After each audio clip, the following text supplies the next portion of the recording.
की दहलीज पर खड़ी देश की राजधानी दिल्ली में अब पैसे पर पॉलिटिक्स जबरदस्त है।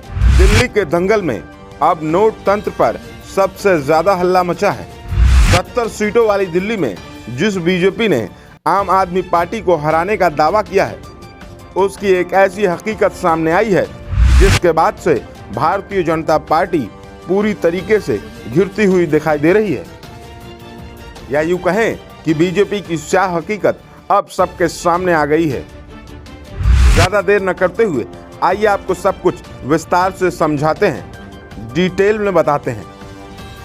दरअसल दिल्ली बीजेपी के एक नेता पर बहुत ही सनसनीखेज आरोप लगे हैं। बीजेपी के नेता प्रवेश वर्मा पर वोटरों को पैसे देने का इल्जाम लगाया गया है। और ये सिर्फ इल्जाम नहीं, बल्कि इन इल्जामों में बहुत ज्यादा दम भी दिखाई देता है। ऐसा इसलिए क्योंकि जो दावा ये महिलाएं कर रही हैं वो झूठ नहीं हो सकती। अगर आपको यकीन नहीं होता तो आप खुद सुनिए। 1100 रुपये मिला आपको? 1100 रुपये। क्या बोला अंदर? 1100 रुपये है। कमल के फूल पे देने के लिए वोट देने के लिए बोला। अच्छा, ये किसने बोला अंदर? अंदर कोई भी बोला मैं।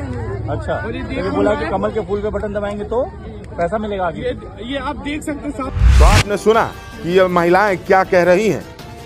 महिलाओं का साफ साफ कहना है कि भाजपा के नेता प्रवेश वर्मा के घर पर इन दिनों खासी भीड़ रहती है।